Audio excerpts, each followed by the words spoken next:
ঘুম থেকে উঠেই চলে আসলাম ছাদে। ছাদে কেন আসলাম তোমরা তো জানোই, কালকে ঘর ঝাড়া হয়েছে। আর ঘর ঝাড়া হলে কাপড় চোপড় যদি না ধুই একদমই ভালো লাগে না। আর অনেকগুলা কাপড় ধুয়েছি গো।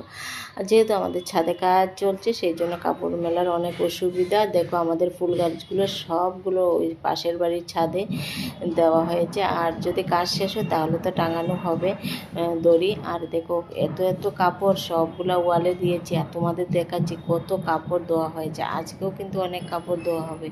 এই দেখো এখন তোমাদের সবগুলা কাপড় দেওয়া মানে দেখাচ্ছি আর কি, কত কাপড়।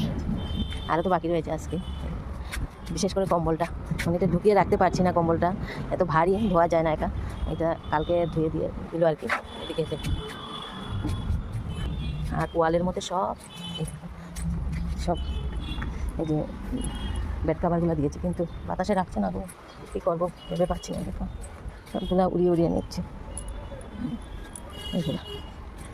কাজ শেষ হলে তারপরে তো দড়ি টাঙানো যাবে, সেই জন্য অনেকগুলো বেড কাপড় দিয়েছে। আর ঘর পরিষ্কার করলে যদি কাপড় চোপড় ধোয়ানো হয় একদম ভালো লাগে না। যা কালকে মানে অনেকটা দেরি হয়ে গেছে মানে কাপড় ধুতে ধুতে, সেই জন্য ওই আর কি। এখন নিচে চলে যাব, কাজ রয়েছে। চলো, রৌদ্রটা উঠেছে, এই দেখো এই দেখো গাছগুলো কীভাবে বাতাসে নড়ছে, একটা হাওয়া আছে। আমার বেড কাপড় সব উড়িয়ে নেবে গো, আমি তো বুঝতে পারছি না কী করবো। তারপরে বলি একটু শুকিয়ে যায় তারপরে বৃষ্টি হয়। যাই হোক এখন চলে যাচ্ছি গো, নিচে চলে যাব কারণ এখনো ব্রাশ টাশ করিনি। আর দেখো মাইকের আওয়াজে কি ভয়েস রেকর্ডিং দেবো গো, আজকে 4টার পরে একটু শান্তি পাবো। বাপরে বাপ, কি বলবো তোমাদের, কানে কপালে দিচ্ছে না। যাই হোক এখন নিচে চলে গিয়ে তারপরে বাকি কাজগুলো করবো আর কি। নিচে এসে বাকি কাজগুলো করলাম। আর বরমশাইও চলে গেছে দোকানে, কারণ আজকে কিছু খেয়ে জেনে পরে এসে উনি স্নান করে খাবেন, সেই জন্য। আর এদিকে দেখো 12টা বেজে গেছে, আমরা দুধের চা নিয়ে নিয়েছি। দুধের চা আর স্লাইস নিয়ে খেয়ে নিচ্ছি, কারণ আজকে ওটস খাইনি। ওটস খেতে আর টাইম পাইনি, কারণ কাপড় চোপড়ের ঝামেলায় আর কি বলবো তোমাদের।